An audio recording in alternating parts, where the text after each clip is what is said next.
Hold on, we already on live. All right, fuck it.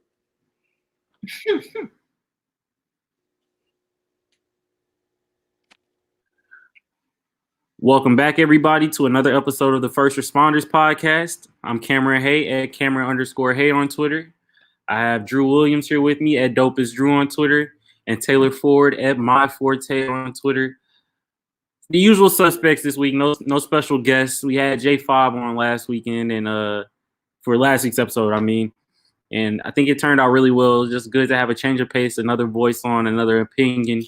We got into a pretty spirited conversation about the Weeknd's album After Hours, which has officially debuted #1 on the Billboard charts with a career high in first week sales of 445K for the Weeknd. I know Drew thinks it's a classic already. I'm really, really high on the album. Tay was pretty in between, but I think for the most part, it gets a passing grade from all three of us. The Weeknd also put out 3 new bonus tracks on Sunday night that got tacked on to the album After Hours. I don't know if you guys have had a chance to listen to them yet. No, I haven't. Have you, Tay? No, I haven't. I will say this. This was already my album of the year so far. You cleaned it and up. These 3 tracks, 2 of them in specific, Nothing Compares, which is the best one of the 3, makes this album even stronger in my opinion. And I think that right now, going into April, we're about to be 4 months into the year. This is surged past My Turn for me to be my top album of the year so far. And I love My Turn. I love Eternal to Take as well. But I think that I've gotten the most out of this one album so far, out of everything else I've listened to so far this year. But we were just recapping about the Weeknd because he was the topic of last week's episode. Just wanted to touch base on that, give people an update on how that album performed in comparison to our reviews of it. How's life been for you guys during this quarantine, having not been able to get outside? How's everything going for you all? Not bad, honestly. I've been, doing a lot of gaming, obviously catching up on a lot of shows. I watched Tiger King, which was pretty entertaining. The wildest shit of the year so far. I started the Christian Dawkins documentary on the college corruption. Yeah, it just started today, actually. Yeah, so giving that a run, pretty entertaining too. But yeah, man, a lot of music, video games, catching up on shit. It's been pretty chill. What about you, Tay? How is life treating you so far during this quarantine that appears to have no end in sight, by the way? We'll be in here till fall. Yeah, more than likely. At minimum. Yeah, bro. So like y'all both know, and then some of my friends as well, I work for the health department, like doing communications work up here. So I've actually been busier, which is the contrary of like how a lot of other people have been living. So like I've been pulling like 60-hour weeks, just helping with a lot of different stuff up here out in Portland. On my downtime, I started season 3 of Ozarks. I'm just listening to music, but I'm not gonna lie, I'm starting to get cabin fever a little bit. Yeah, again, you basically feel like you're in jail. Bro, I don't want to say jail because we aren't in jail, but you can't go.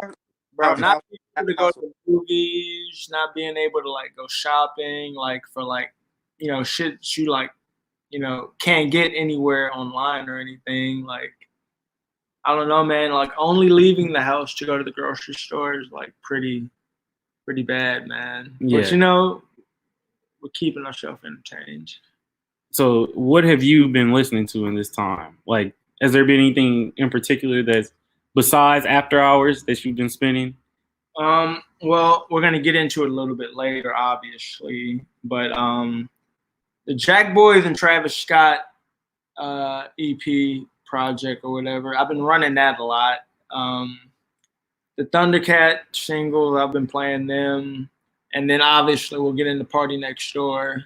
I've been running that a lot. I obviously like that. And then the other topic we'll get into, I'll mention it, but I've been playing a lot of Stevie Wonder lately too.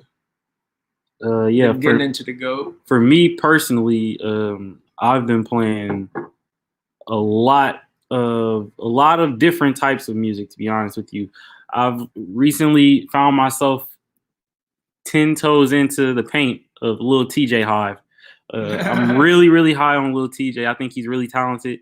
Young up and coming rapper out of New York.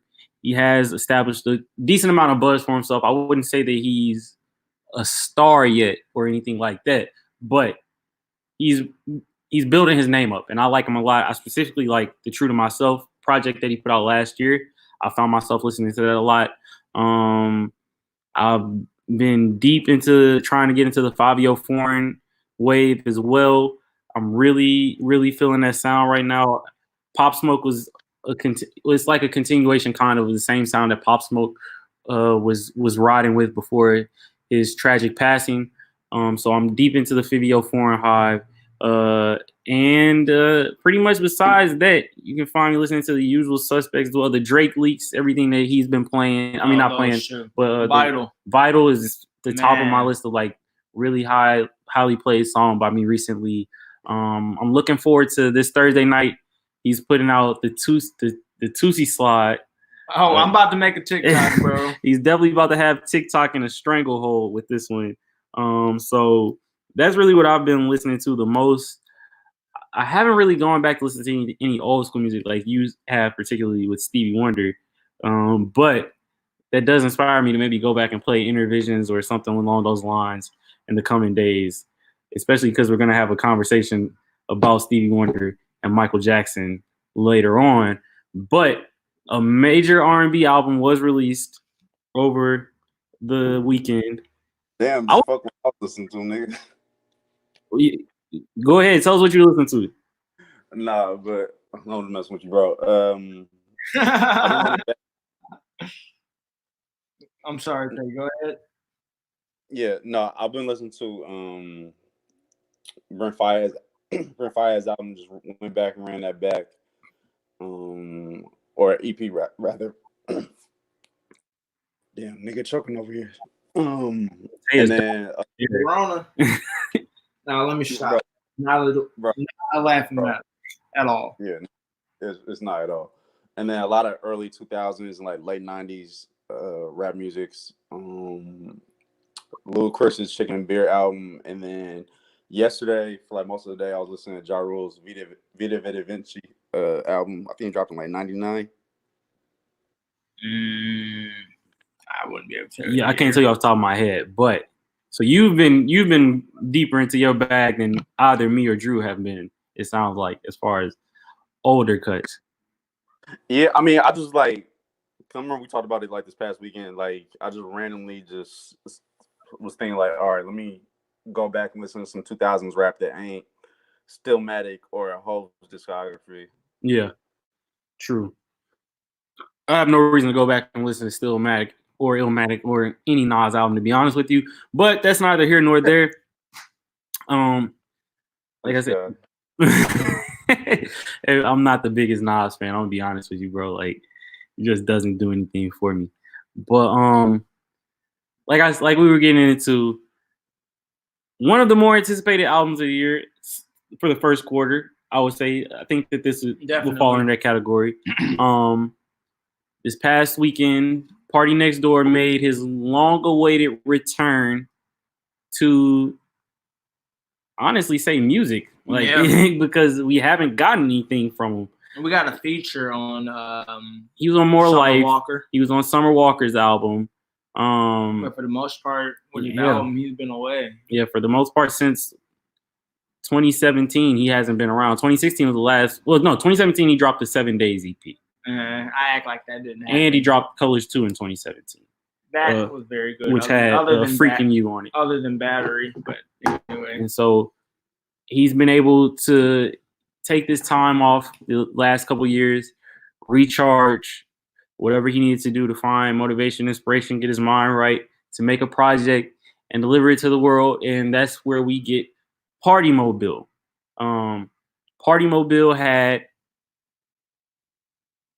3 singles. I'll say 2 singles, and then he says that Split Decision wasn't a single. It was just like a song that was put out before the album. So I'll take his word for it. I don't think it counts as a single either. If he didn't intend for it to be one, it's just a song to put out, then we'll let him go with that. But We got Loyal and we got The News before the album. Mm-hmm. How did you guys feel about? We've talked about those songs when they dropped. I think we all like The News. We all like Split Decision. Yeah. Tay was higher on Loyal than Drew was. Drew hates the song. And me, I was just kind of indifferent towards it. My thing is, like, I guarantee you they have, like, a better feature in the tuck than that. Like, I don't even mind the whole, like, island thing because I really like that. I like Control. I like One Dance. I like Work. I like all that. But, like, for me, I just felt like that track doesn't do it for me, man. Like, we're gonna Drake and P&D really don't have any bad tracks together. And no, but are you saying the track's ass, or is it bad in comparison to the other collaborations? both. Well, what did you expect? What were you wanting out of a Drake and P&D collaboration? Well, look, the way I think, like, Come and See Me and Recognize, like, those kind of, like, are similar vibes to me. Yeah. And then what's the track on one More Life that they did together? Since way back. That and traditional R&B sound. Come Yeah. and See Me, traditional R&B sound. Recognize kind of like a hip hop record. And I like Drake doing the Caribbean thing. I like P&D doing the Caribbean thing. We got work because of that. But, like, I just don't. I didn't feel like they made a good track. Okay, you know? That's fair. So it's just not good to me. I like both of them. I wanted to like it. I just don't like it. So upon hearing both of those, I mean, all three of those records going into the project, how were you feeling when you heard all three? Like, what was your anticipation level going into the project? The funny thing is, I remember. Well, Tay, I'll let you go first. You know, I don't want to talk all over. Yeah, no, you good. I didn't know what to expect, honestly, from going to the project, just because all three kind of took different like lanes as far as like the type of music he makes. News is kind of like that somber like music you might listen to like driving in your car late at night. Loyal had more of that upbeat Caribbean feel, and then Split Decisions. They also had like more of a traditional R&B sound to it. Yeah. So I really honestly didn't know what to expect, especially like timing wise, like with the album dropping late March. A lot of me thought we could get kind of an album filled with stuff that sounded like Controller or One Dance or Work, just because we knew that the Rihanna single was, or I'm gonna assume it's going to be a single, but the Rihanna track was coming, and I thought we might get more, maybe one more Drake feature as well. I didn't think we were gonna get two. I didn't know. I'm gonna be honest with you guys. I didn't know what the fuck to expect with this project. I didn't like. He's been gone for so long. Remember, this album was supposed to come out in January initially. And it got pushed back twice. So, like, at that point, I'm just like, I don't even know what to expect. We get it, man. Yeah, so It's like I had no expectations. I started to hear the rumblings. He was playing Fortnite on Twitch one night, and he said that the Rihanna record was done. He said he had a Rihanna record on the album, so we knew that the Rihanna record was coming. But besides that, and the three songs that we heard, I went into this project completely with an open mind. I didn't know what to expect going in. I had no expectations, really. Not that I thought it would be bad or that I didn't think it could be good. I'm a huge P&D fan, but just when you're gone this long and the album starts to experience this many pushbacks or delays, you kind of just are in flux as a fan pretty much. I don't know what I'm getting. I don't know what to expect. Yeah. Especially when, like Tay said, 3 singles were kind of different in sound and direction. So we get the album. Me personally, I think the album's really good. I enjoy the album a lot, front to back. We here. Yeah, I think front to back, bro. Like, this only has 2 songs that I just could completely do without. Well, I'm not gonna say 2 that I could completely do without.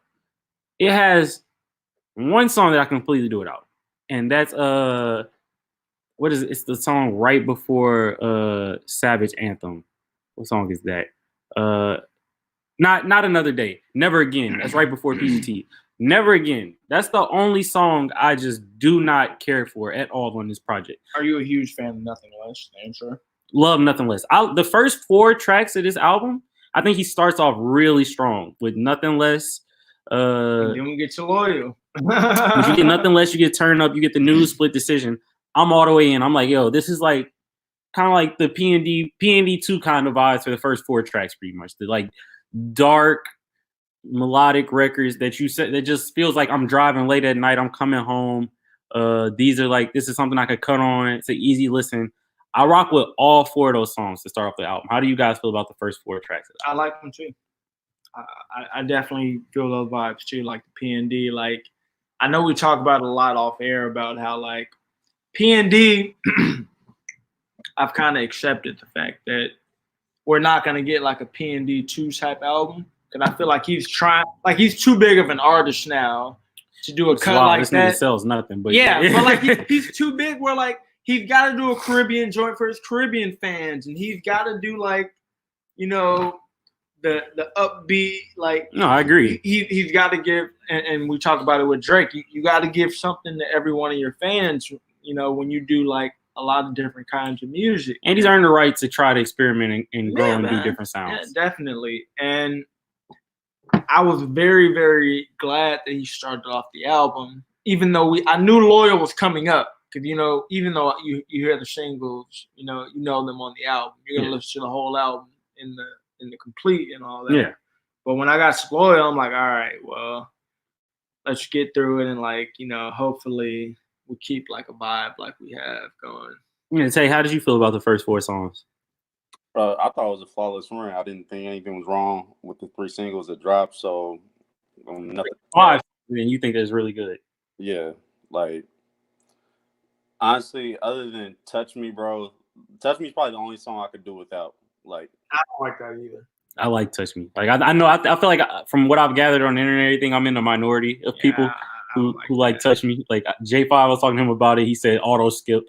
Like, bro, like I deleted it from my phone. I like Touch Me. Like, I don't know what it is about it. It's just like one of those. It's like a hypnotic record, pretty much. Like I just cut it on, and it just like it's just an easy listen for me personally. But I know I'm in the minority there when it comes to Touch Me. I'm gonna be real with you, bro. On my timeline, it's about the exact opposite. Really? Yeah. Oh, okay. Wow. And I'm gonna say this. I'm gonna say this, and I'm not trying to get a bar off at all. Like, I'm not trying to troll. I know hella women I follow fuck with that record. Yeah. So it could pick up some steam. Not saying they'll play in club or anything, but like lounge and stuff maybe. Well, no, but women pretty much dictate what's hot and what's not for the most part. Like, yeah. So like real talk. So like if you see a lot of women that are vibing with the record, then you might be onto something, to be honest with you. All right, so we're at Touch Me. So I think for the most part, Tay's 5 out of 6 in, I'm 5 out of 6, Drew's 4 out of 6. So he's 6 tracks in. We're at about a little bit less than the midway point of this album. I think it's safe to say we're all feeling pretty good about it at this point, are we not? Definitely. We're feeling pretty good about it. Definitely. Okay. This is where I think the album hits, personally for me, is Sweet Spot. The next, from Touch Me, for me personally, but since we're past it, for the next 4 songs, I think this is the album's strongest part of the album. From a Trauma to Showing You, Eye on It, and Believe It. Those are my 2 favorite songs. Which songs? Trauma and Showing You. Trauma and Showing You. My favorite 2 songs on the whole project are Showing You and Believe It. And so this is where I think this album, I've seen a lot of people on Twitter. I remember the first night that this dropped, it was getting killed. It was the whole album. Bro, they were getting killed. It was getting killed. And this was where people were saying the album falls apart for him, kind of in the middle of the album. And in my opinion, this is the best part of it. I think that this is where he really catches stride. We talked about we all love the first 4 tracks, but I think this is where he really catches stride. I like Showing You. I've seen that this is kind of has like a polarizing, like it's a polarizing record. It's my favorite track. I've seen people. What'd you say, Tay? Go ahead. My bad. Song is fire. I don't care. Like your time, I'm gonna be real with you, bro. Your timeline is full of people who have to keep that finger on the screen and read a sentence. Bro, that's how I feel though. Like I've seen the biggest complaint about the record for people who don't like it. They hate that it has no drums. There's no beat drop, anything. And I've heard a record where I heard a version of it where there is like there are drums added to it and there's a beat drop and it sounds cool, but I think that what makes this record unique and interesting is the fact that there is no drums on it. It's really just like a flute the whole time and he's singing over it. And this is one of the waviest records of the year for me so far. I'm gonna be honest with you, bro. It's just like this is like really, really good music on this record showing you. And I was impressed. I think that this is probably one of my favorite P&D songs of the last few years from when we talked about the Colors 2 EP, the 7 Days EP, and then the little random features he's done. This is probably high for me on my favorite P&D tracks of the last couple of years that we have gotten, the few that we've gotten from him. I'll let you go back and jump in, Tay, and talk about how you felt about this stretch of the album. I know you're really high on Believe It. That's like a track that you've been like talking about heavy. Like I'll let you go ahead and speak your piece on this section of the album, the middle part of it. Yeah, bro. Like you just said, Believe It.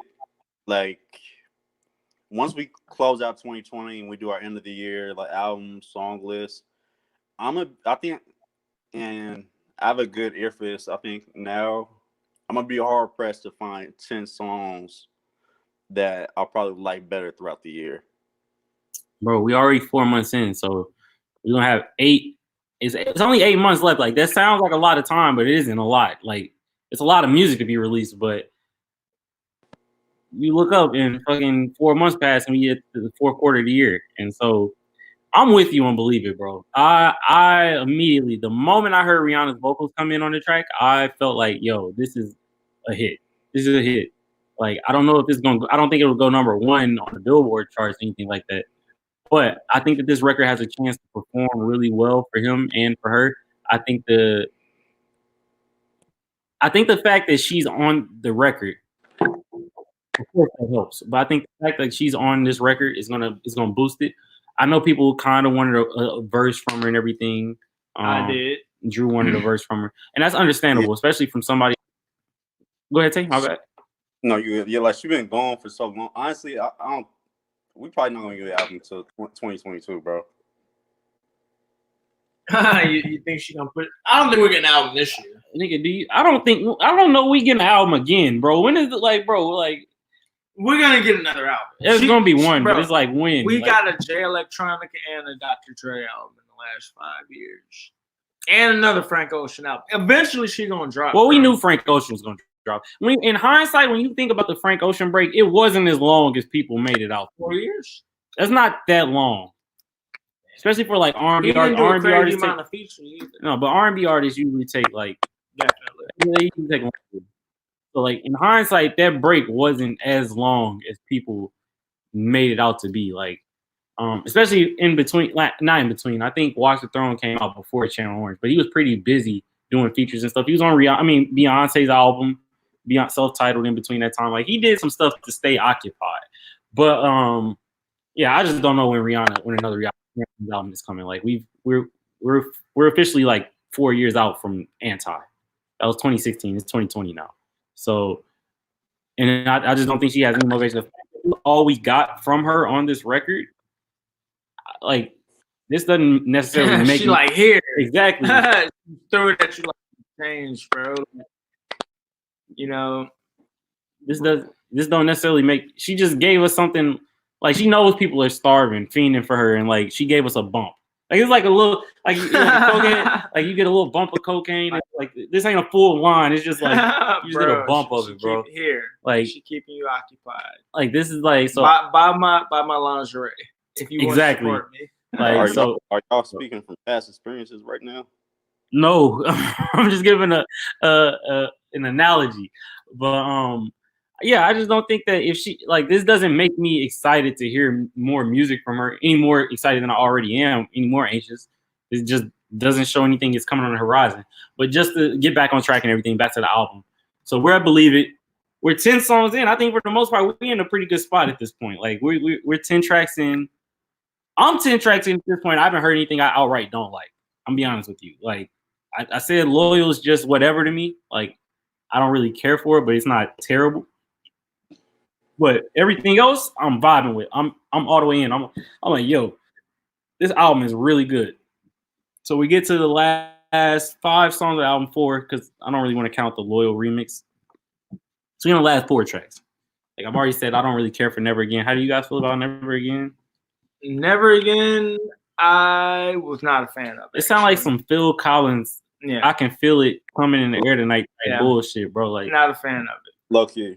Yeah, I mean, this is where I feel like the album lost me a little bit. It's one of the weaker tracks on the project for sure. Like honestly, I like probably next year won't be listening to anything past Believe It other than Savage Anthem. Well, I'll let Tay go ahead and say what you got to say about this before I get a take off. Say what I got to say about Savage Anthem.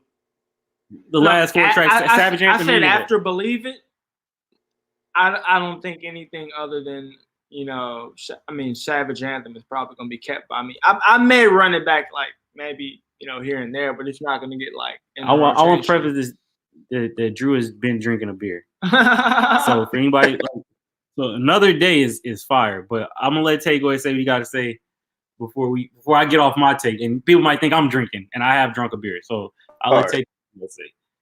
All right, I forgot. It's PG Season's last 4 tracks. Fire track, in my opinion, very fire. Go ahead. Yeah, that's probably my top. Might be in my top 3, depending on. Well, look, it might be. Hold on. I'm sorry. Before we preface any of this, we are the first responders. We are giving you very, very early review. Initial, like, bro, we talk about it a lot. We did our Summer Walker review, and I didn't like a lot of tracks, and now I play them a lot. Like, we can always go back and change our opinions, but as of right now, after Believe It, I don't see anything getting consistent run. Go ahead. And something you like now might fall out of favor with you. Bro, definitely. So, yeah. Definitely. But yeah, go ahead, Tay. Yeah, but I'll say PGT is probably my top 3 to 4 favorite tracks on the project. Savage Anthem. I feel like I might coin this. I probably need to get the term copyrighted scum nigga gospel music. I knew you were going to say that. Bro, that's like, I couldn't be more proud of him. Like the hook leaves a lot to be wanting, but if I just took those lyrics and mounted on them all, like I would treat those like scripture out of the Bible. And I know Cam, from what it sounds, may not care for it, but bro, this is like one thing I appreciate about him. One thing I appreciate about Clouded by Brent Faiyaz. And I remember, I want to say it might have been SZA that was talking about this when she was talking about her Control album. I know Drew said this before as well. Certain R&B tracks, like somebody else couldn't have wrote this for him, and that's one thing I appreciate, the rawness of the track.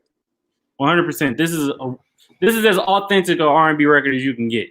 Like, this is honest and raw track as you can get with Savage Anthem.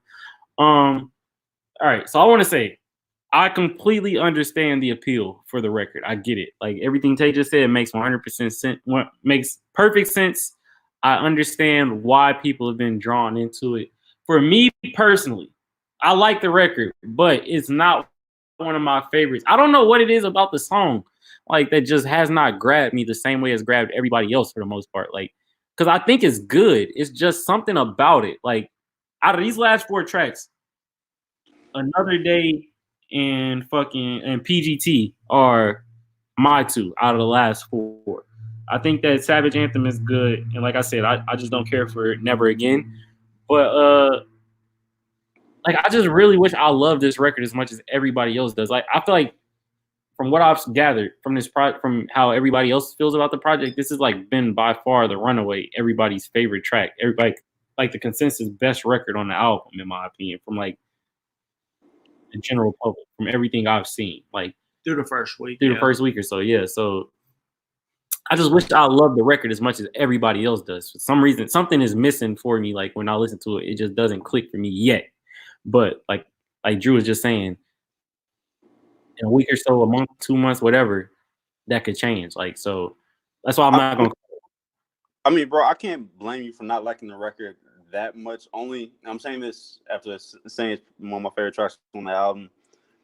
It's not the most melodic tune, and like I said, the hook leaves a lot to be wanting as well. And like when I'm listening to this, and if you follow me on Twitter, like you know, like I'm a huge battle rap fan. When I'm hearing like these lines, like it's just like he barring Kalani and Kyrie Irving the hell up. Man.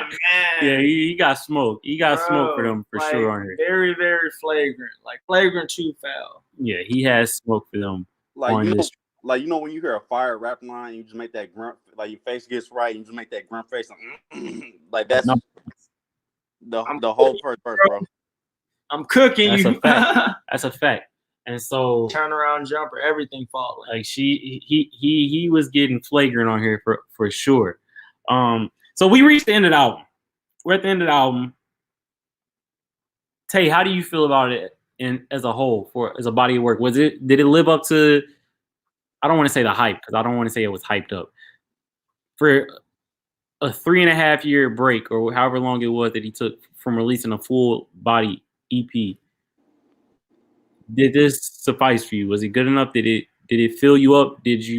Or are you still wanting more from Party Next Door? Did this not do everything that it needed to do for you? How do you feel about it? I could have gotten a little bit more like cruising music. Yeah. In like the same vein of like Party Next Door too, but I do try to compartmentalize and not hold artists to the standard of their past work because I mean artists grow, people age. So I mean it was sufficient for what I expected. And it's a really good project, and it's probably going to get a lot of spins for me throughout the year. Yeah, I'm the same way. I think that is really good. I accepted it for what it is. Like you said, like and Drew said earlier, this isn't Party Next Door 2. I don't think it's fair to hold him to that standard anymore, especially because he's in a different place now. Like people have to remember when PND 2 dropped, he was only 20 years old. He's 26 years old now. So we kind of have to accept that he's, for lack of a better term to use, he's a full grown man at this point. Like he wasn't even 21 yet when PND 2 came out. So just so much has happened in his life, probably a lot of different things, a lot of changes. Like Drew hinted at earlier, he's become this. It's so odd with PND because he's not a superstar. He's not. I feel like he's a star, but he's not like a fucking. He's not like. He's got a fan base. Yeah, man. he has a fan base. Even if it's a cult following, Yeah. and it's like a bridge off of like Drake fans. Yeah. But I remember the funniest thing. A couple years ago, and it's kind of weird bringing this up on the day, the 1 year anniversary of Nip passing. Rest in peace to Nipsey Hussle. And yeah, rest in peace to Nip. And Nip talked about one of the artists he really wanted to work with more than anybody was P&D. They did Candy. Yep. And Nip sampled him on his album on Victory Lap on Young Nigga. He did sample. Like he was a huge fan. You would just think, man, like the way that Toronto music and like the way that P&D is really, we all talked about it when we did our annual, decade review. We all had P&D 2 on our top 10 albums, and you would just think, this guy would be bigger for 3 guys, from 3 different parts of the country to all have this one Canadian guy in their top 10 albums. But yeah, I think he's a niche artist pretty much. Yeah, definitely. But at the same time, his star power is undeniable. He's penned 2 huge records for Rihanna. Well, 3 to be honest with you. He wrote Sex With Me, Work, and Wild Thoughts. Very strong pen game. His name is littered through the writing credits on every Drake album since Nothing Was the Same, pretty much. So this guy is like he's a big deal. And then, like you said, with Nipsey Hussle, Candy is one of my favorite P&D records. Yeah. Definitely one of my favorite. I feel like it's underrated P&D track because it doesn't have a home. But I think it's a really good record.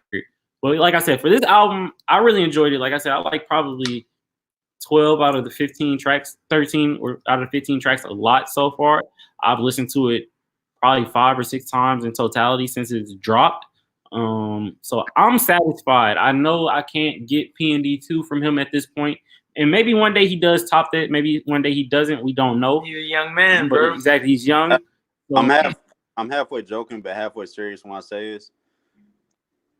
Is P&D, and I know P&D won is a very good project to a classic for most people, but P&D 2 more of a fluke than Dom Kennedy's The Yellow Album? No. No, because Dom Kennedy. Well, I think Dom Kennedy has a very good, catalog, but he has a longer catalog than P&D. And I think that Dom Kennedy, P&D's fall off. I don't even want to say he's falling off, because I'll say P&D 3. I have never seen a project get killed the way that project did upon release. Like, it was dead on arrival on the timeline the moment it dropped. I've seen a lot of people, like, before Party Mobile dropped, a lot of people have been coming around on Twitter admitting that project is nowhere near as bad as people made it out to be when it first came out. Definitely. And I can't say that P&D 2 is a huge fluke compared to the rest of his discography, because the biggest record of his career is on P&D 3. Come and See Me is on P&D 3. It's a Grammy-nominated record. P&D 3 also has some very, very high points in his catalog, in my opinion, with tracks like Don't Run, You've Been Missed, Come and See Me, and 1942, Nobody. Like, it's like 6 or 7 songs on that project that are really, really strong. But I think that it's comparable as well at the same time to After School for Dom Kennedy, if that's where Tay is going. Like, it's a clear step down from Yellow Album, Party Next Door too. Both really good projects.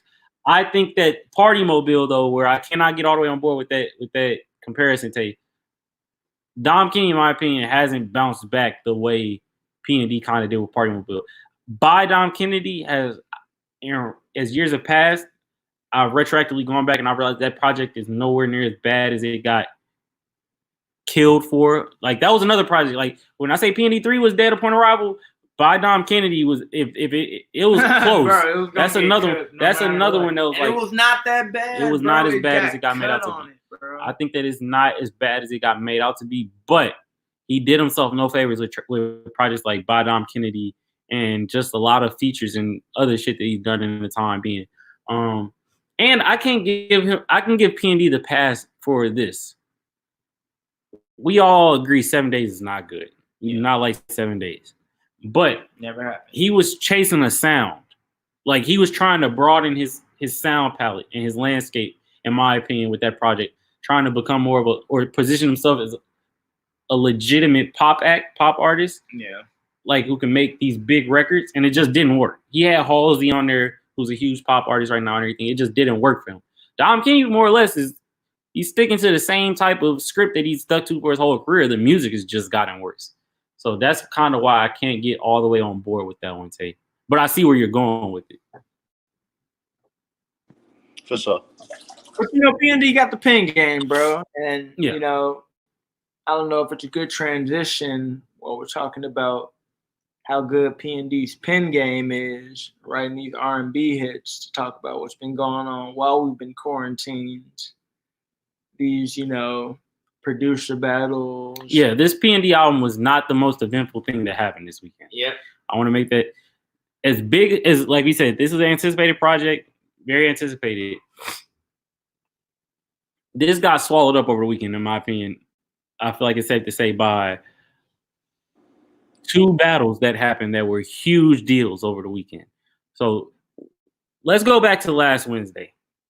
We had Swizz Beatz versus Timbaland beat battle. These have been going on while we're quarantined. People can't leave the house. There's no real forms of entertainment because TV scheduling is just run-of-the-mill stuff right now because there's nothing. There are no live events, no sporting events, anything. So we got to find ways to be entertained. And thank God for technology, Instagram being able to have Instagram Live feature, which has allowed producers, songwriters, artists to go on live and whether it's premiere new music, play new music, whatever it might be, in this instance, beat battles, songwriter battles.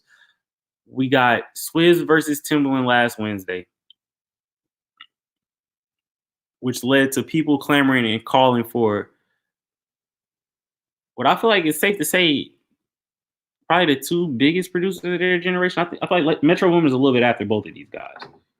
Because these guys were both been making beats on the mainstream big level for a few years before Metro Boomin broke through. For about 3 or 4 years before Metro broke through. Definitely. We got Hit Boy versus Boy Wonder on Friday night. Heavyweight fight. Heavyweight fight. People were clamoring for this. People were calling for it. to put this in the simplest terms for people, Boy Wonder is the man behind a lot of Drake's catalog, best songs, biggest records, whatever they may be. If there's one producer to put next to Drake, other than 40, who is more of an engineer, but he's also a producer, is Boy Wonder. Hit Boy. Put this in the simplest terms for everybody else. He made niggas in Paris. He's Jay-Z, Jay-Z, Kanye, Beyonce. For lack of a better term, the easiest way to describe him, he is the man who has crafted a lot of Jay-Z, Beyonce, Kanye West biggest records of the last decade. He's also produced, and both guys have produced for a lot of different people outside of those major artists, but that's what they would best be known for if I had to put it in the simplest terms for people who do not know who they are. They had their battle Friday night. I went into the battle. I felt like Boy Wonder had a clear advantage, had a marked advantage. Definitely. When you go into a battle, what I think producers have made a mistake of doing in these battles, it needs to be, if there's going to be a beat battle, instrumentals only. If this were only instrumentals, I would not have picked Boy Wonder to go in and win as convincingly as he did. Because I do believe Hit Boy is a slightly better producer than Boy Wonder. I feel like Hit Boy's beats are a little bit better, a little bit more original. Not that Boy Wonders aren't. But when you turn it into a song battle, you cannot compete with the music producer who's produced for Drake, the biggest artists of the world.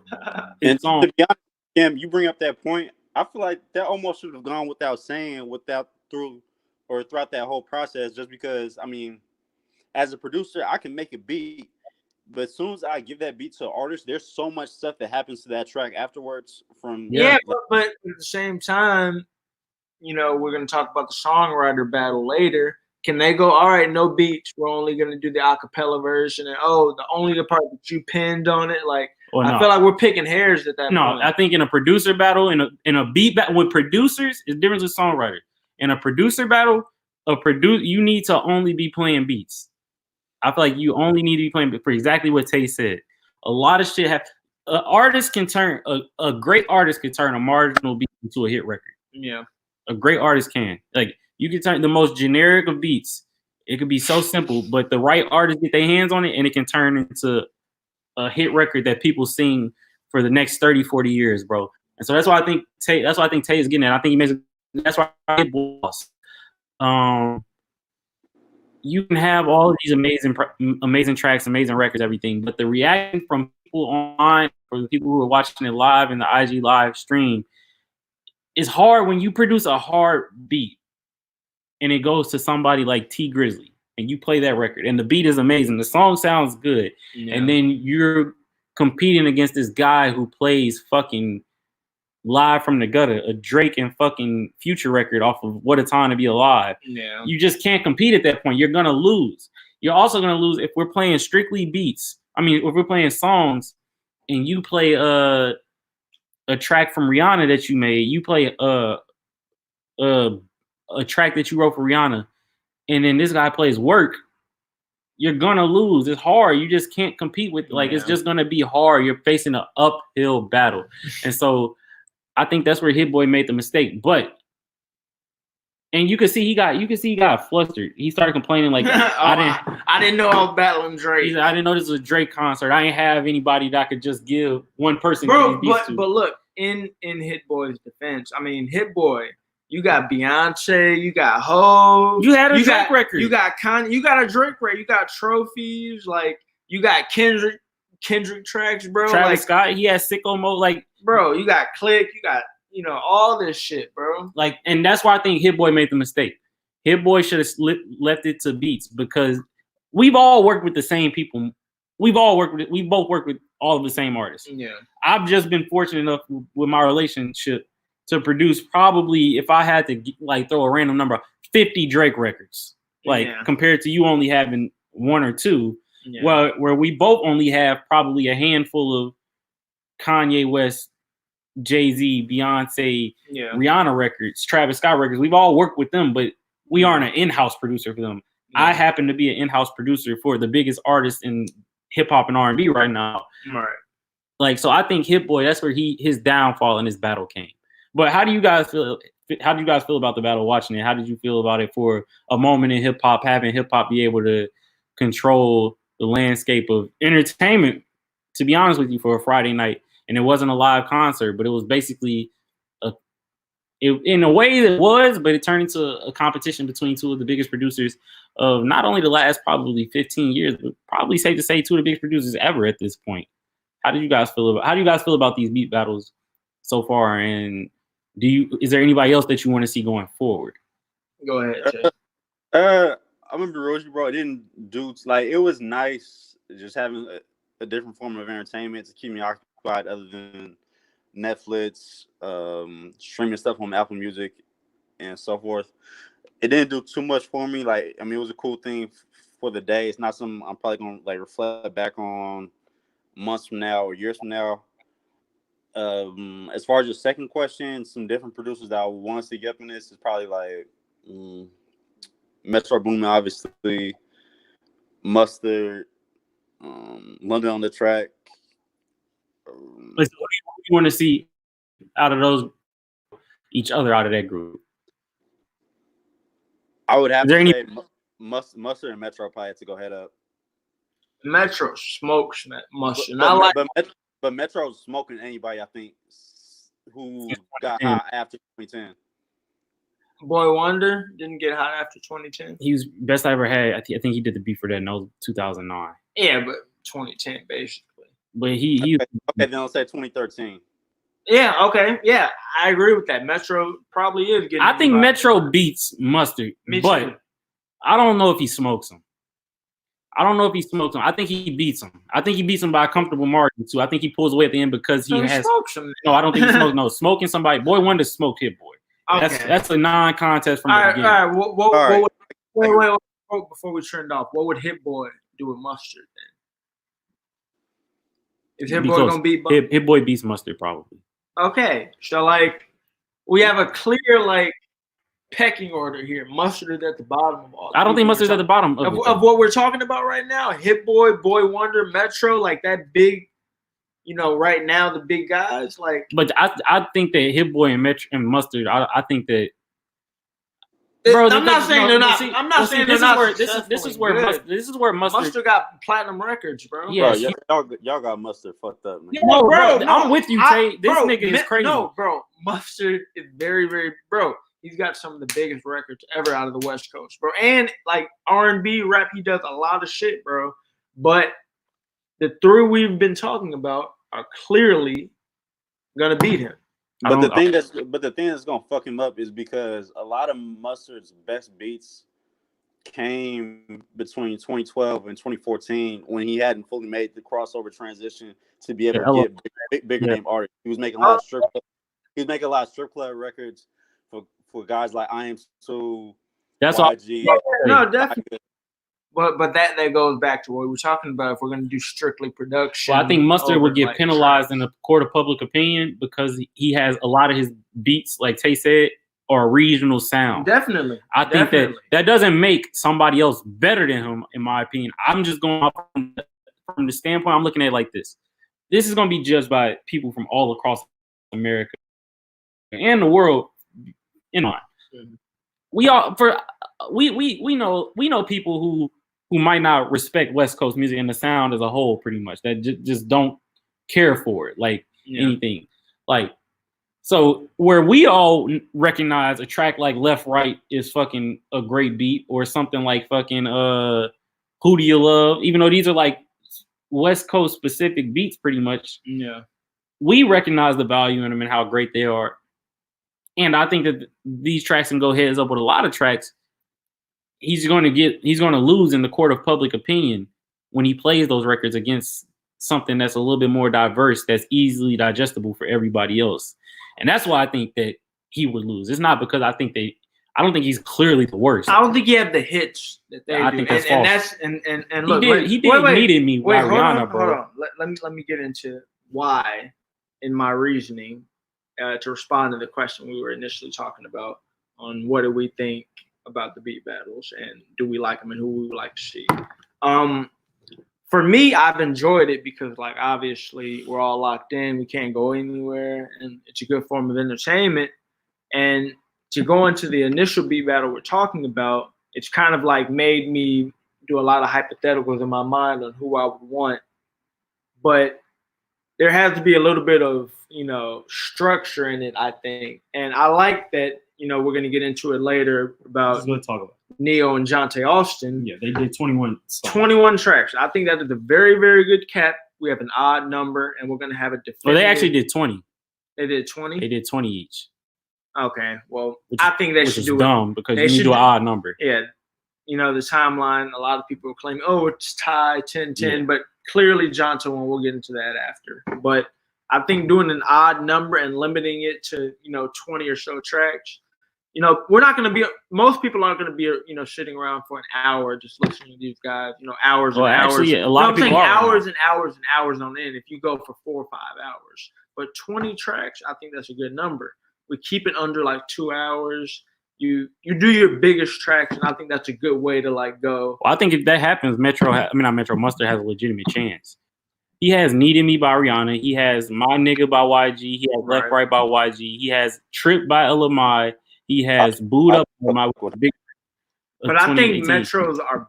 I agree, but I think if you limit it, if you just limit it to the top 20, Mustard. His likelihood, he doesn't have like you were like Tay was saying those tracks with I Am Sue and those older YG records. You don't have to go that far. If you just play his top 20, he has Ballin' with Roddy Ricch, was one of the biggest records of last year. Grammy nominated. Like if you limited the top 20, I still think these guys might beat Mustard, but his likelihood of winning increases drastically in my opinion. Now Metro, if you limit the top 20, Metro damn near smoking everybody. Pulling out hits, bro. Not named Boy Wonder, but I think that.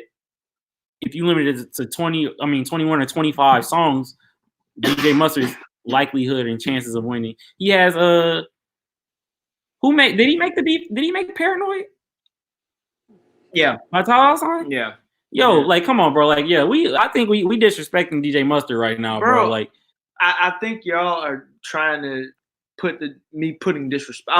I just don't think he's beating Metro, Boy Wonder, or Hit Boy. I'm like, he's beating everybody else. So he's on the Mount Rushmore this decade. He's on the Mount Rushmore. Okay. That ain't no, they don't know being the fourth head on the Mount Rushmore. But to get back to my point and who I would like to watch, Kanye and Pharrell. Kanye would never do it. I feel like Kanye would like. Only is close to happening. Bro, Kanye would like take a big dump on this whole thing, bro. He would be playing nothing but like new tracks. He wouldn't play any of his cuts. Like he'd be, I'm gonna be different. And Pharrell, like, who knows with him, man? Like, I don't know. He's so fucking mysterious. Like with this guy, you just never know what's gonna happen. But as far as the OG though, there are two guys I want to watch. They need to go heads up. I would really like to see Just Blaze get in this too. I don't know who he got his ass whooped by Swizz Beatz last year. That's why you need to sit the fuck down. You got Swizz Beatz styled on him, bro. Like beat the shit out of, and it shouldn't have been that way. and that's why Timberland was like, "Hold on, I gotta humble this." Exactly, because he's screaming on exactly records. Because whoa! I thought Just Blaze he made a fool out of me, bro. When that battle got announced, I'm thinking, "There's no way Swizz Beatz beats this man, bro." And he got his ass whooped. Bro, we need more structure. We need an odd number. We need a cap. You need to. Because look, the thing about the whole battling is like how you come out can play a big key, and like how you structure what you're gonna play can play a big key. Because if you get down low, you're playing catch up and all that, or if you use your biggest record too early, like there's a whole lot of like it's a method to the madness. You gotta you have to know what you're doing, bro. Because like. We watched The Dream, and we're going to talk about that. You just going to talk about The Dream, he battled Jonte Austin. He battled Jonte Austin. No. That is who he battled. The Dream battle. No, The Dream battled Sean Garrett. You're right. Yeah. Dream battled Sean Garrett. Right. So The Dream battled Sean Garrett, and we're all watching it, and we're talking about it. And The Dream is kicking Sean Garrett up and down the floor, bro. He beating the shit out of him. Like he is cleaning him up, bro. He's playing all his own cuts. He's playing other people's cuts. And Sean Garrett is playing, good music, but it's like, nah. But then Sean Garrett started playing the Destiny's Child. And like, he started catching up and he started tying it up. And it goes into what I was talking about earlier about having a little bit of structure. Yeah, I think Sean Garrett won. Exactly. A lot of people think he won. But I had to leave out halfway through it, and I had to come back and rehear some of. Oh, he played that. I was like, oh, I didn't know Sean Garrett made that. But like when I left, the dream was fucking him up. Yeah. And I'm like, man, if we would have ended there, the dream would have been over. TKO. Like we're not gonna go to decision. And I think the thing with Sean Garrett too, the element of surprise for a lot of people. Like I don't think a lot of people really realized what records he had a hand in. Yeah. And I don't know if it was because if he planned on playing them this late, or it was because he was drunk and he had to sober or whatever. But when they took an intermission and came back, like Sean Garrett, I don't know, he starts playing, like he gets deep into his catalog, and then all right, I don't know, he plays "Upgrade You." Oh shit, he plays "Soldier" by Destiny's Child. Then out of nowhere, he brings out "Lose My Breath" by Destiny's Child.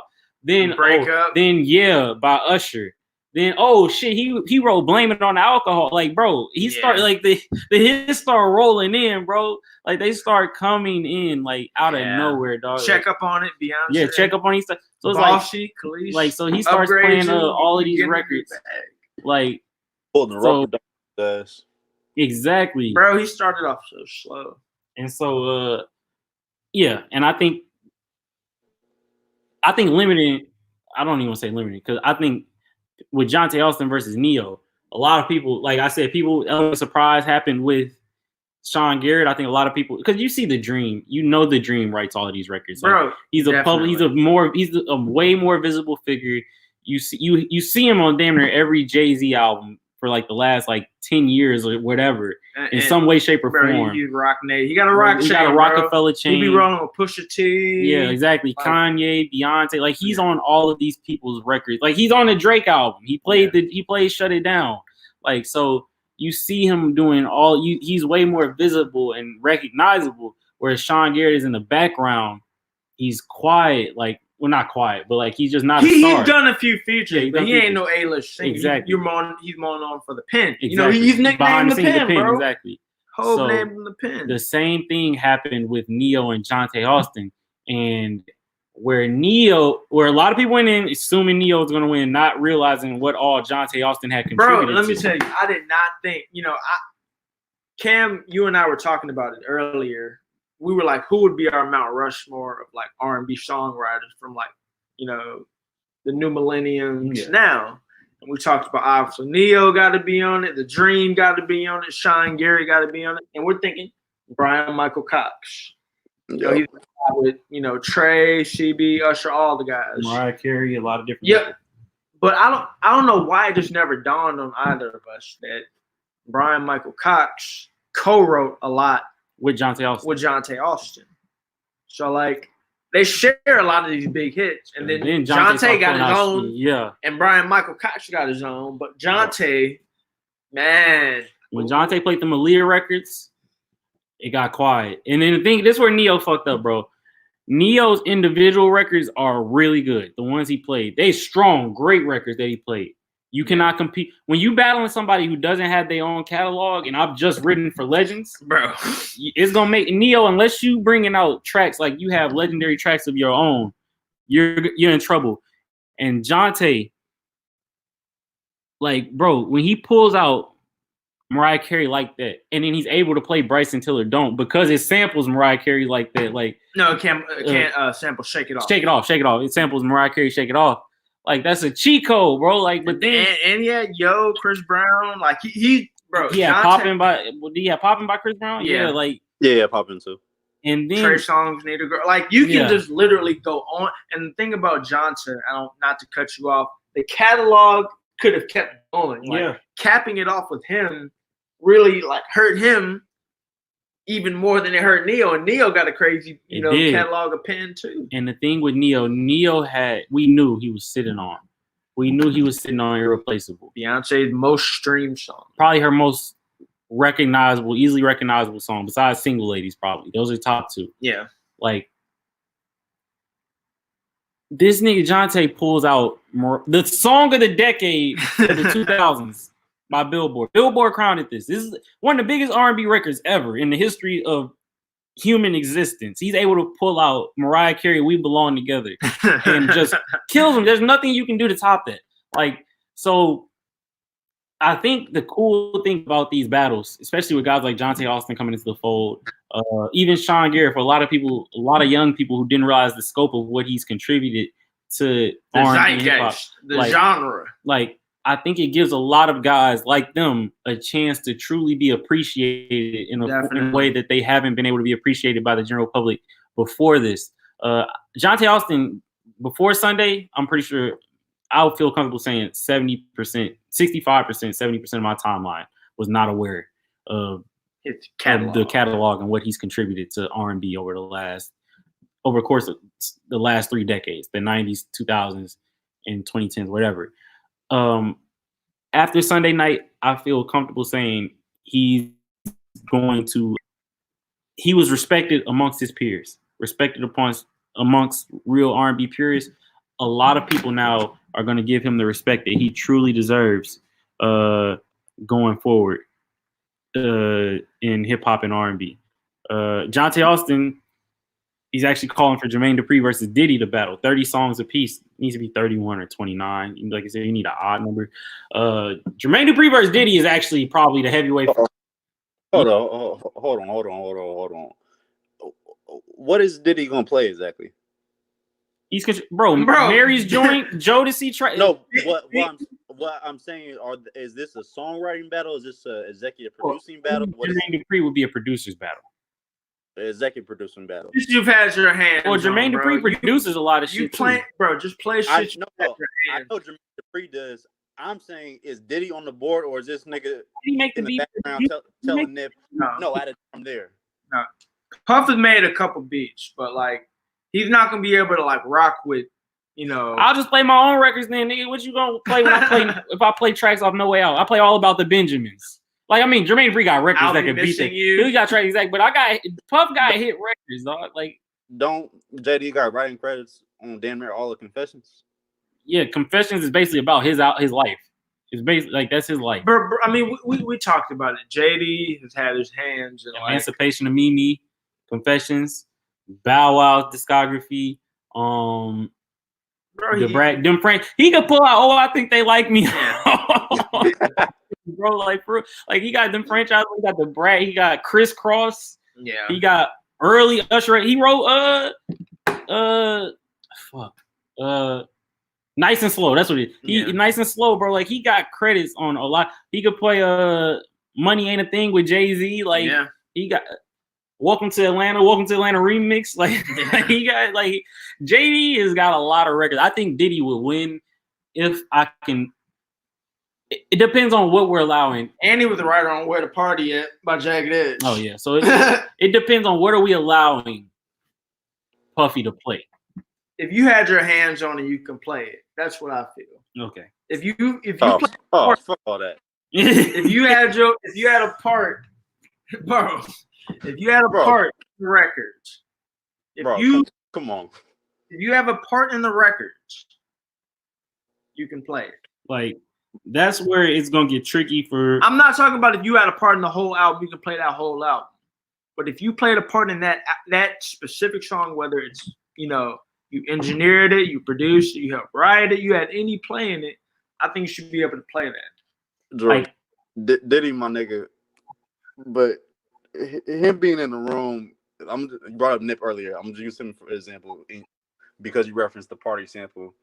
Him being in the room, listening to young nigga playing, and him just being on ad libs saying "talk to him." That's not song, bro. He is credited on the song, bro. But I mean, bro, like we talked about on Young Nigga on Nip's album. Oh yeah, where we talking about we sampled Party, but I think Puff really has a catalog. He definitely does. It just comes down to what are we allowing him to like. I do get where Tate's coming from. It like I'm going to battle nigga, and you were the executive. You had a say in the sequencing of the album, but you ain't make a beat or write a lyric. And this nigga play Hypnotize or something, bro. Or he played No, Tours does. I'm gonna feel away if I'm Jermaine Dupri. Low key. If we're gonna do that, bro, let Puff go up against DJ Khaled or Birdman. For real, Birdman, like he could just play all them Wayne records. I mean, and Hot Boys records. JD, we belong together. JD can play, yeah. JD got like shit you can call back too, bro. I think it's a fair fight, but I think it's a fair fight too. I just need to know before I can pick one. Like I jumped out the window on Twitter on Sunday night when this got like floated around, and I was like, "Yo, Puffy, you smoke this nigga." Then I actually thought about like, "Yo, you know, I was wrong." And then I really thought about, I was like, if JD can win if he played it right. JD can win if Puffy gets limited to just strictly shit Puffy's worked on, like had a direct hand in. Yeah. But it gets tricky, like because if that's the case, if I get all right, these are all my artists. I oversaw Bad because at one point, not at one point, Bad Boy is top 3 biggest record labels in hip hop, like imprint labels in hip hop history. Like when you look up the numbers and everything behind them, at certain like they were definitely the biggest in like the 90s, early 2000s. Like just as far as hit records, most platinum albums, everything, like they had the most. Between 112, Biggie, Puff himself, like even artists like Craig Mack and fucking GWD, like, oh, he could play Special Delivery, bro. Puffy was on Special Delivery, bro. Puff produced like literally like chopped up shit on that Darkest Before Dawn album. Like he's like credited as like he made the Rock Boys beat, the primary producer. Rock Boys for Jay-Z on American Gangster. So like Puffy got a catalog. No, he definitely does. Puff, even if you can't go like, all right, if you didn't make that Biggie beat, you can't play it. He like, all right, I made one Biggie beat, or like I made one Jodeci beat. Like I can play. And I have my own album that won Best Hip Hop album at the Best Hip Hop album at the Grammys. No Way Out. Like, yeah. And bro, I'll be bitching. Well, look, I mean, yeah. We've thrown out hypotheticals. Let me ask y'all one thing before we close this out. Who y'all think will win a battle between Dame and Birdman? Birdman. Neither one of them make beats, and the fact Birdman got, Birdman. I can play Nicki Minaj records. I can play Drake records. I can play Lil Wayne records. I can play Hot Boys records. Dame can play Kanye. I can play Juvenile records. How much of Drake's catalog can Birdman play? Even though he is distributed through Cash Money, I don't know if he's listed as an executive producer on all of them. I mean, bro, and is Dame listed as the executive producer on all those Rockefeller albums? I'm almost certain. Yeah. So he probably is on like fucking Purple Haze and shit like that and everything. But I want to ask you guys one. Damn, that's a good question, Tay. Before we get to that, I know Cam and I talked about it. We were talking about, man, when Jonte Austin played "We Belong Together," we talked about that's one of the biggest songs ever. You know, it was a song of the decade. It ain't too many songs that's going. That's how do you respond to that? And we were talking about, you know, there are only a few artists that even have a track like that, let alone multiple in their catalog. And Mariah Carey got multiple. Yeah, where it's like, this is like a song that transcends like all genres. Like people know it when you cut it on. They're like, that's a very powerful track. And we're talking about, you know, obviously We Belong Together, Always Be My Baby. Like Mariah Carey definitely has a catalog like that. Obviously Beyonce has a catalog like that, but it's not to Mariah. She don't have the hits Mariah got. And we talked about who would be the hardest 3, or like the, you know, the most difficult group of people in this, or like whatever you had your hand in battle. And obviously a guy like Stevie Wonder has like a crazy catalog. And I talked about him earlier because, you know, we talked about what could Stevie Wonder bring to a battle like that, the amount of shit that he's worked on, or what could Quincy Jones bring to a battle like the catalog he's worked on, or what could, you know, I don't know, it's very taboo. I really don't know. Bro, yeah. Yeah, since we brought this up, Tay, I want to preface this. I want to say it's very taboo. All our listeners, we know R. Kelly is not a very good person. We know this.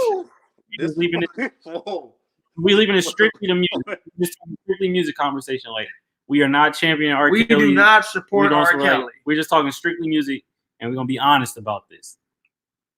tell you, on Sunday night, Drew tried to tell me, bro, that if R. Kelly is in a battle where with any of these songwriters, I said he's on. Bro, R. Kelly's on his last song, and I said, all right, you have the best Chris Brown song. The best song Chris Brown ever. I don't know what it is. Chris Brown's best song is not in R. Kelly top 40 records. Like, let's be honest about this, bro. Like that he's had his hand in or made himself.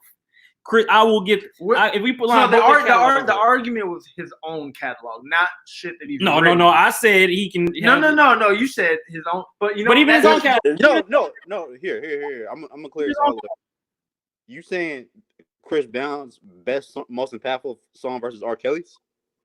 No, he's saying like versus like R. Kelly, like a middle of the pack. He's in the back of his catalog. We're at the end of the battle, and like Jonte Austin has. But like you saying the back of his catalog, why is R. Kelly? How do we know that R. Kelly's not saving I Believe I Can Fly for the last song? That's what I'm saying. You're right, but or the world. It's all like typical of how the rollout would be. Like you don't have anything that you want to play that's like great. I'm telling you, bro. R. Kelly got Fiesta Remix. He has I know, trust me. Bump and Grind. He has You Are Not Alone. When a Woman Loves. You Are Not Alone by Michael Jackson. When a Woman Loves. Oh, I know. Like, bro, very hip. Like he has all of these, like the Charlie Wilson joints. I will say this to like Drew's point though, if you're only talking about songs he either sung or were featured on, the longer this goes, the more I think it's in Chris's favor. Just because he's done something and he's kind of floated between being an R&B singer or a pop singer. The mid 2000s, late 2000s, he was kind of in his wane back of being on everybody's hook. And he's gotten back into that the last couple of years. Yeah. Right. R. Kelly got a whole album with Jay-Z. I'm not saying that the album was great. Neither one of them were great. But, like, he has that to fall back on. He has – bro, I have Trapped in the Closet, bro. Bro, I mean, and I'm not – Step in the Name of Love. I'm not a huge Chris Brown fan. But, like, if you go down, you know, even No Guidance, bro. We talked about that. No Guidance. Yo, excuse me. Run It, Loyal, like all these are like Deuces, these are big records. These are like very, and I just think like when you get deep in R. Kelly's bag, one of those tracks I can see depending on who are the judges, because this all is subjective at the end of the day. But the thing it's not objective. We're going off a timeline declaring a winner. I'm gonna tell you this: unless Tyga is a judge, there is nobody on this planet who is going to give Chris unless Chris Brown. You think they want to give R. Kelly? No, bro. If we going both Chris Brown and R. Kelly probably they both some scumbags. So it's like, bro, like R. Kelly could. Hey, all right, let's leave their history out of it because it's gonna go to a dark place. But like at the end of the day, both guys, you want both guys. So we've turned this into Chris Brown versus R. Kelly. That's essentially what this has come down. And if this is not close. No, I know. Bro, that. if you cap it at like 11 songs, R. Kelly gets him out the paint. If he's able to go 50. No, if you go 50 songs, honestly, bro, if you just stack Chris's greatest hits album, he could damn near go song for song with any artist who's ever lived. Oh, okay. Hell no. Hell no. No, as far as mainstream hits. We at that time. We at that time. Today. Wait. I'm gonna let me explain what's up. No, as far I'm like, there are plenty of B-side records or songs that, as far as the quality of the song, are better. But as far as mainstream hits, stuff that people are gonna react to and just get a hot take on. R. Kelly, where I get where you're coming from, Chris Brown's age demographic is much more limited than R. Kelly's is. Like not even trying to joke about this, bro. Like being dead ass, like this is the reality of the situation. Grown ass women was the reason R. Kelly was not locked up before this year, bro. Wow, we are down. That's a fact, though. Like, so if you think that Chris Brown is gonna go heads up with this man, like they didn't want to get this man locked up, bro. Like we being 100% serious, bro. Grown women still love him. We watched the Surviving R. Kelly documentary, bro. He was going to the club still while all the allegations over him. Them women was still showing up in droves, bro. We're not gonna only blame women for this. No, but like, but I'm saying, women. We talk about how women are, not trying to only blame women, but we talk about how women are the ones who make music Like they decide what's hot and what's not, pretty much. Okay.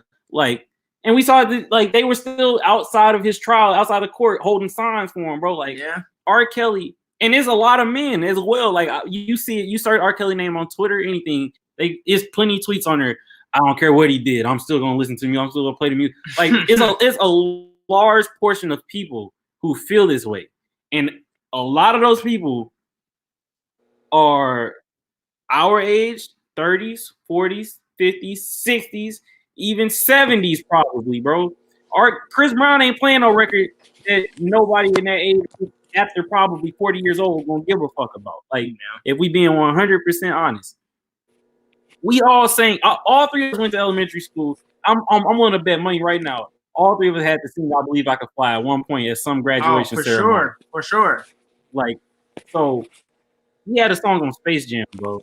He wrote one of Michael Jackson's biggest records, most memorable records of his career. Like, I really think, bro, R. Kelly, dog, like, if he was to, like, if this is him versus Chris Brown, we talking about Jonte Austin and all the hits he wrote for everybody. If this is him versus Chris Brown, Chris Brown stands no chance. Look, I think Tay got a little bit ahead of himself with the whole Chris Brown can beat R. Kelly head up. I just think the back end of R. Kelly's catalog could possibly be something at the very, very top at Chris Brown's catalog. That was my only argument. But it depends on what we talking about. The back, where is the back end of R. Kelly's catalog?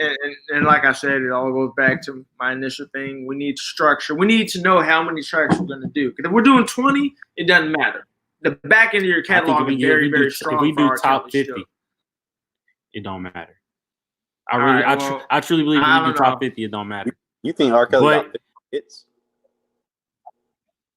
It ain't about hits. But the thing is, if Chris Brown playing features and shit, R. Kelly gonna get to bring out. Chris Brown ain't wrote no hits for nobody else. R. Kelly written hits for the Ozzy Brothers. He got Contagious. Okay, he got fucking. That's why you were not alone. Yeah, that's why I initially said only songs they've either sung as the main artist or featured on. So we including that type of stuff. He's on Contagious. Yeah, and that's the biggest record of the Ozzy Brothers' career, like as far as hit, I believe that's like the biggest hit they've ever had, or one of them.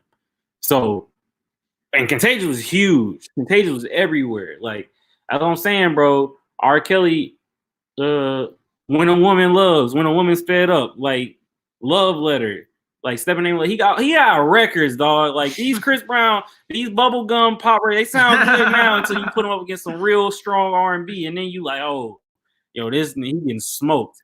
Like, that's what I'm saying. Like, I really think if we put R. Kelly versus Chris Brown catalog, heads up,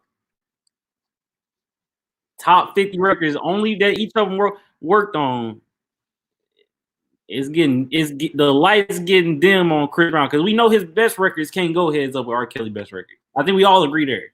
Yeah. Like you said, if it was 10, 20 records, Chris Brown can't compete.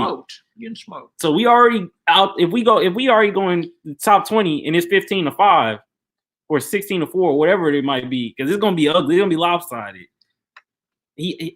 How much in that middle catalog is gonna be better than R. Kelly's middle of his catalog? Yeah, that's a good point.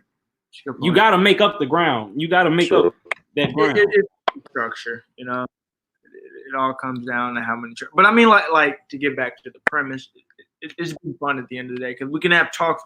Like I like the whole we're gonna compete, and I know Drake talked about it on the track where he was like, "I wish we were playing for in the sport where we were getting a range." Yeah, and like it really brings me to the whole man. Like we can be competitive and entertain people. Like, oh, I didn't know he made that, and like it's and to be mutually beneficial for everybody. Yeah, bro. These people are getting flowers. Jonte earned like 20K followers. Yeah. He talked about like after that because like a lot of people, I didn't know you made that. Yeah, like writing for Maxwell and D'Angelo and doing all that when you're like 15, bro. Yeah, like come on, you writing for Genuine when he's 15 years old. Yeah, like come on, bro. Like where you wrote Sweet Lady when you were 15, bro. Yeah. Who Tyrese, who are you dealing with when you can write a track like that when you were 15? That's a different guy. But yeah, like I just think that these battles, more than anything, deciding a winner or a loser. Like you're going to debate who won and lost, but I think it's mutually beneficial for all parties because it allows you to take a step back and really appreciate everything that they've done. Like I said, with the producer battle with Swizz Beatz, Timbaland, Hit Boy, Boy Wonder, and then with the writer battle with Sean Garrett and The Dream, all 6 of those people won, but we also were able to gain an even greater appreciation for Jay-Z in the Swizz Beatz Timbaland battle. How many classic records he's given us over time. Boy Wonder and Hit Boy, we were able to gain even more of appreciation for Drake. Like, this guy is incredible. With Sean Garrett and The Dream, we were able to step back and like, yo, Beyonce has really been on top for this long and is a legend, like a stamped legend. Like, you were able to gain even greater appreciation for all parties involved. And I think that that's something that I think has been beautiful about all of these battles between producers, songwriters, whoever it may be, even artists, if they want to play their songs against each other. So I'm here for the competitive aspect, like Drew said, but also just because I think it allows us to give people their flowers while they're here, instead of us tearing them down all the time or comparing them to who came before them, why they are this or why they aren't able to be this in the future. I think it just gives us a chance to appreciate everybody in real time and let them see how much they are appreciated. But that'll do it for this episode of the First Responders Podcast. Thank you for tuning in. We greatly appreciate all of you all support, all of your listens every week. Be sure to follow us on RNC Radio Live on Twitter and Instagram for all of our different podcasts and content. We will be recording again and have a new episode for you guys next week. Once again, thank you for tuning in. Until next time, we're out.